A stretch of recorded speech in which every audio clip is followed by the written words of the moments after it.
When you think of an indigenous American or Native person, what comes to mind? Photos in history books or images of the first Thanksgiving? Native Americans are much more than that. Over 9 million Native Americans and Native Alaskans live in the United States today. With 575 federally recognized tribes and many more vying for recognition, there is a vast array of cultures that are as unique as the people they represent. From artwork and books and literature to cuisine and music, there's much to appreciate and learn. However, it is important to remember that reality is often stranger than fiction. Every once in a while, we get a glimpse of just how chilling our world can be, and that blood-curdling truth hits harder than almost anything. Let's just say that we don't recommend reading this list alone at night. Stick around as we unfold 15 historical facts about Native Americans that will haunt you. As you watch this video, help us hit the like button, subscribe, and turn on the notification bell.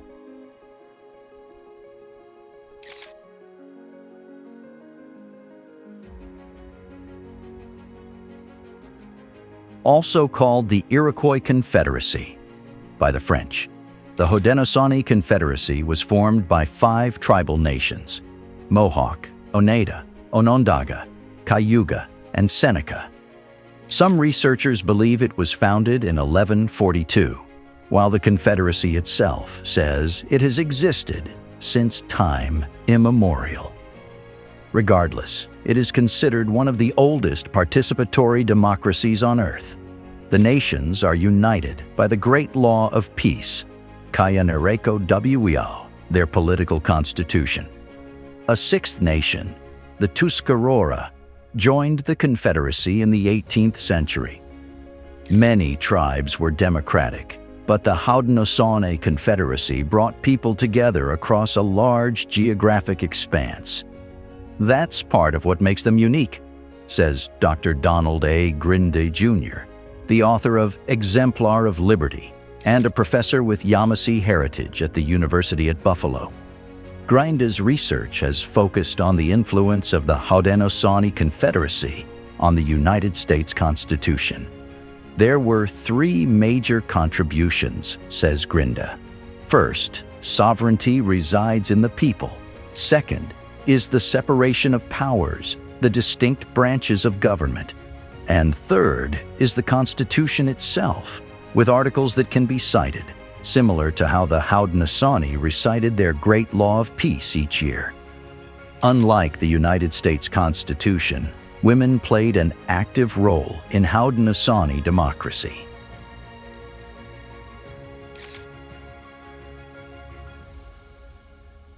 The Indian Removal Act of 1830 forced thousands of Native Americans to leave their ancestral lands.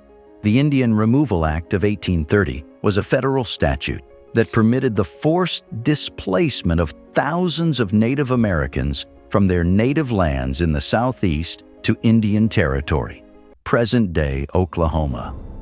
President Andrew Jackson signed the bill because he saw Native Americans as a barrier to white colonization and expansion. Native American tribes, such as the Cherokee, Creek, and Seminole, were forcibly taken from their lands and marched to Indian Territory under military escort under the Indian Removal Act.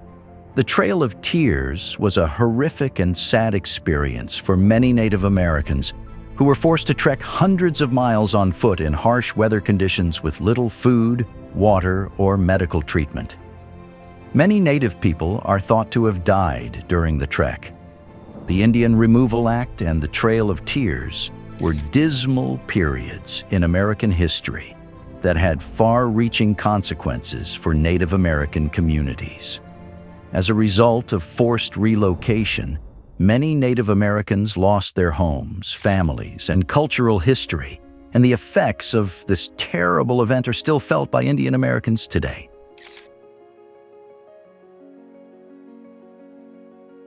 From the 1870s to the late 1920s, the U.S. government forced Native American children into boarding schools to teach them English and Christianity. Some children were even kidnapped and made to go to these schools. This system caused a lot of harm, especially to the young people. Many young Native Americans struggled to fit into mainstream society.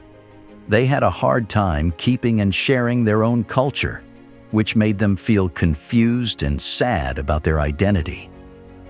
In these schools, children's braids, which symbolized courage, were cut off, and their traditional clothes were burned.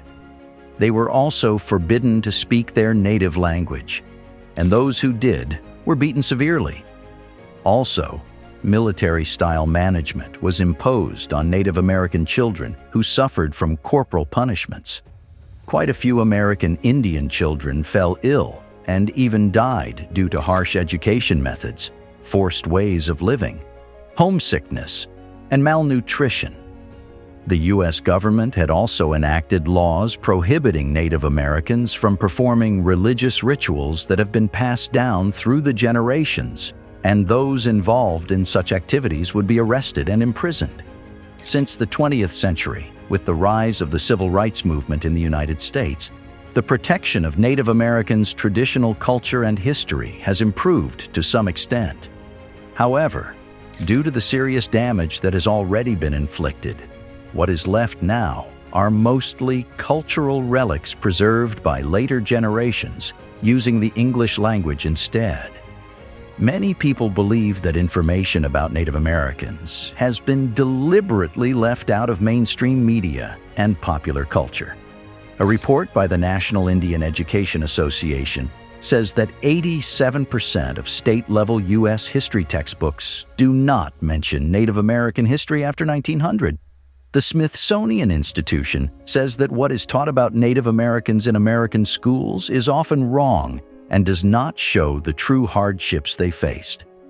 Rick Santorum, a former Republican senator from Pennsylvania, said at the Young America Foundation that America was created from nothing and that Native American culture has little influence on American culture. His comments dismissed the importance and impact of Native American culture.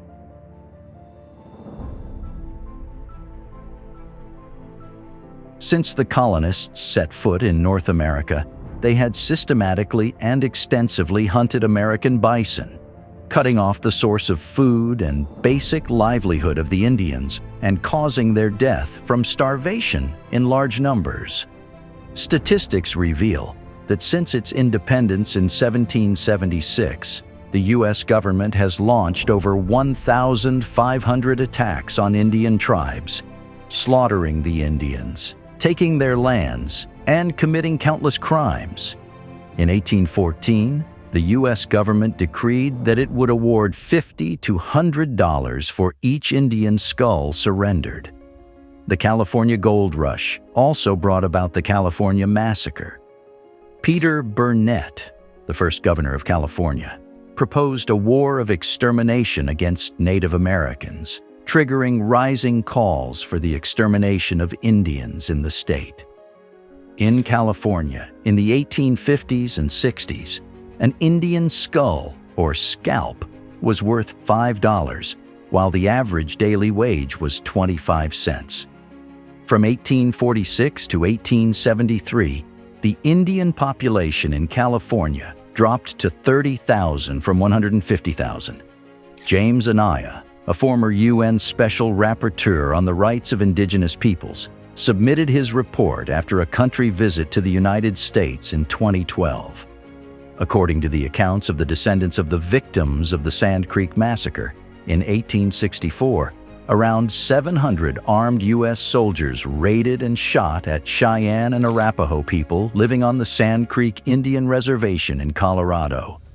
Media reports showed that the massacre resulted in the deaths of between 70 and 163 among the 200-plus tribal members.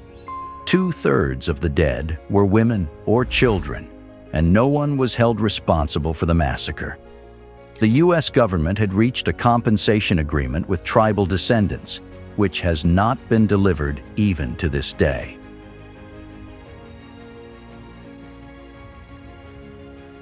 In the movies, male Native American warriors rode off to battle while their female counterparts remained behind to cook, sew, and take care of the camp. In real life, this wasn't always the case. Many warrior Native American women fought alongside men.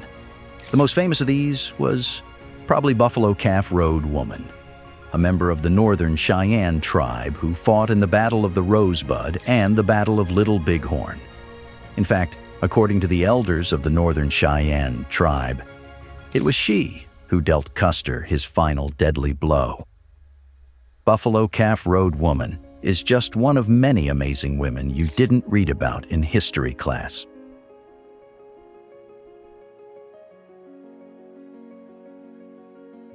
Indians were pushed from the east to the barren west, and most of the Indian reservations were located in remote areas unfit for agriculture, much less for investment in industrial development.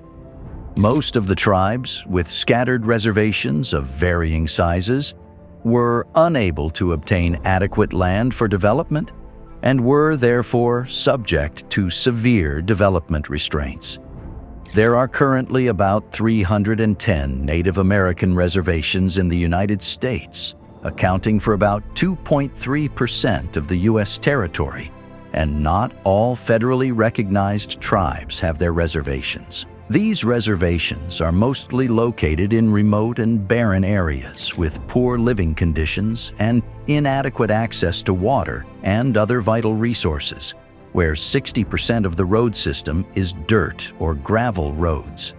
On the surface, Indians are no longer the subject of extermination, but just forgotten, invisible, and discriminated against. Yet, in reality, they are simply left there for self-extermination. The U.S. government has also systematically used Indian reservations as toxic or nuclear waste dumps through the means of deception and coercion, subjecting them to long-term exposure to uranium and other radioactive materials. As a result, the cancer incidence and fatality rates in the communities concerned are significantly higher than in other parts of the country. Indian communities have effectively become the garbage cans in the development process of the United States. For instance, in the Navajo Nation Reservation, the largest Indian tribe in the United States, about a quarter of women and some infants have large amounts of radioactive substances in their bodies. During the 40-plus years before 2009, the U.S. government had reportedly conducted a total of 928 nuclear tests in the area inhabited by the Shoshone tribe of American Indians, producing approximately 620,000 tons of radioactive fallout, nearly 48 times the amount of radioactive fallout from the 1945 atomic bombing in Hiroshima, Japan.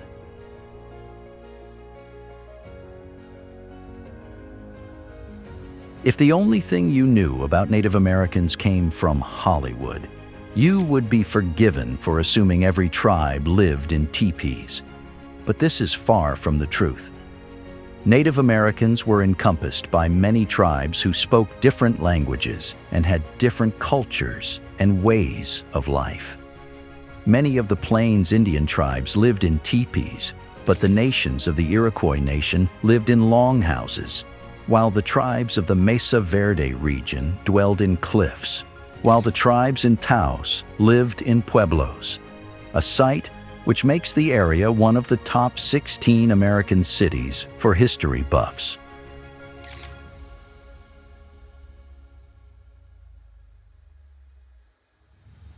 Native American tribes have varied diets that reflect their local food systems. Many tribes practiced agriculture, domesticating the crops that we eat today. In 2016, it was estimated that as much as 60% of the global food supply was based on crops that originated in North America. Corn was created by indigenous farmers in southern Mexico and Guatemala perhaps 10,000 years ago. By European colonists' arrival in North America, Native Americans had been growing it for thousands of years. Native Americans also cultivated beans, squash, potatoes, and tomatoes. For instance, popcorn has long been associated with the movies, or, in recent years, the microwave. However, the indigenous people of the Americas first domesticated the strain of maize, which produced popcorn thousands of years ago. Popcorn artifacts dating back to 6,700 years ago were discovered in Peru.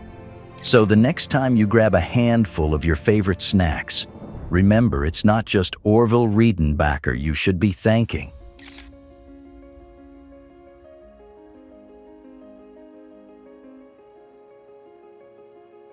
If you managed to get through school without hearing about Maria Tallchief, you missed out on hearing about a pioneering woman who changed the world.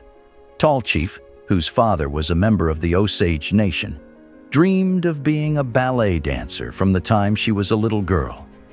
At 17, she moved to New York City to pursue a career as a ballerina, but racism stood in her way.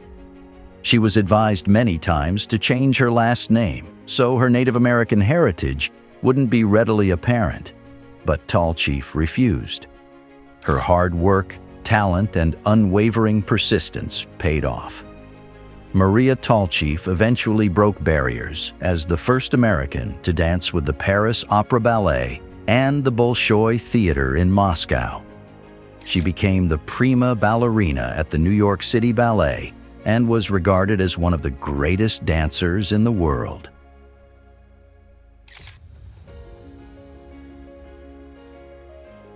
One name is seldom mentioned when discussions about Thanksgiving arise. Squanto proved to be an invaluable asset to the Pilgrims, despite the harsh treatment he had received from the English. Squanto, also known as Tisquantum, learned English during a tumultuous journey. In the early 17th century, he belonged to the Patuxet tribe, residing in the region that would later become Plymouth, Massachusetts. In 1605, an English explorer named George Weymouth kidnapped Squanto and several others, taking them to Europe. While in Europe, Squanto lived in various locations, including England and Spain.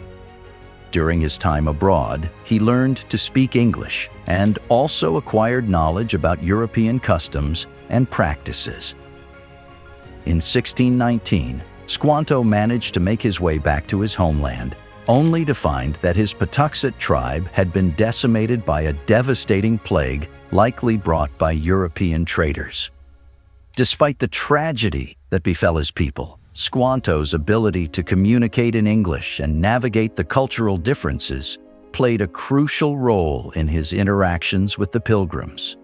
When the Pilgrims arrived, Squanto became an intermediary between them and the local Wampanoag Confederacy. His proficiency in English allowed him to serve as a translator and negotiator, facilitating communication and understanding between the Pilgrims and the native Indian communities. Squanto played a crucial role as a mediator and facilitator in the relations between the Pilgrims and the native Indian communities. His ability to communicate in English and navigate the cultural differences was instrumental in establishing a degree of understanding between these two distinct groups. His actions suggest a level of resilience and adaptability that is commendable. Squanto utilized his unique position and assets to assist the Pilgrims, helping them cultivate crops and establish relations with the Wampanoag Confederacy. He didn't let the bitterness one would expect to find in someone who had been kidnapped and enslaved for 14 years grab the better part of his essence.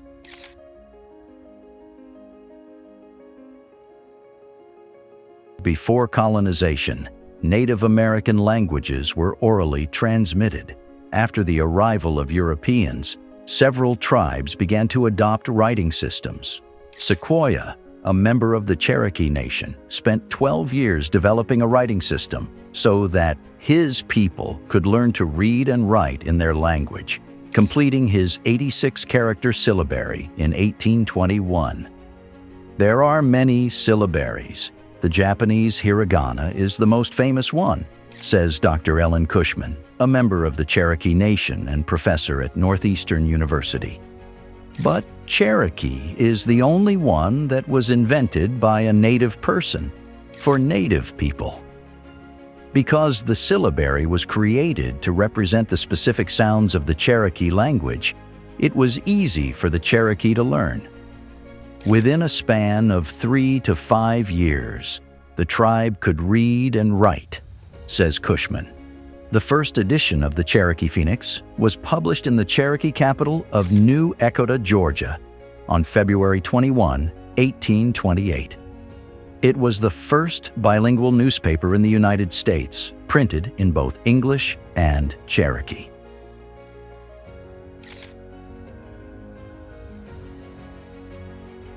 In September 1620, the Mayflower, carrying a group of English separatists known as the Pilgrims, arrived at Plymouth Rock, Massachusetts. Seeking religious freedom, the Pilgrims faced a harsh and unfamiliar landscape and a challenging winter ahead. The Wampanoag, an indigenous people living in the region, played a crucial role in the Pilgrims' survival. Squanto, a Wampanoag who spoke English, more on him later on, became an invaluable intermediary, teaching the Pilgrims essential survival skills, such as cultivating corn and using fish as fertilizer. In 1621, after a successful harvest, the Pilgrims and Wampanoag engaged in a 3-day feast, often regarded as the first Thanksgiving. This event marked a moment of unity and shared celebration between two distinct cultures. The first Thanksgiving was not a one-time event, but rather a series of interactions. The cultural exchange extended beyond the feast, with the Pilgrims and Wampanoag engaging in trade, learning from each other, and navigating the complexities of two worlds colliding. While the initial interactions were marked by cooperation, the relationship between the Pilgrims and native Indians became increasingly strained. The influx of European settlers led to land disputes, cultural clashes, and ultimately, the tragic consequences of colonization for native Indian communities.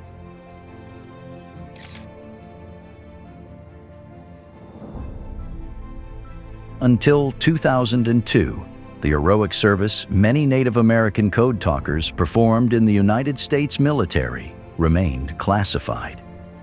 After Congress passed the Code Talkers Recognition Act, their story was told.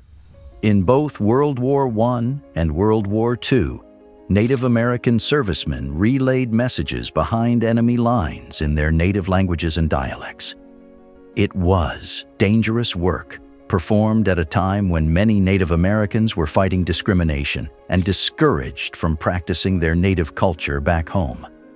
Their codes were never broken, giving the United States a huge advantage. Today, the Code Talkers are credited with changing the course of history. If you're a hockey fan, you may be unaware you have the Sioux, Foxes, and Assiniboine people to thank. They were among the Native American tribes who played a game called shinny. In shinny, a buckskin ball was hit down the field using a curved stick. In the winter months, the game was played over ice. White settlers took note, and over time, shinny developed into the modern sport we call hockey.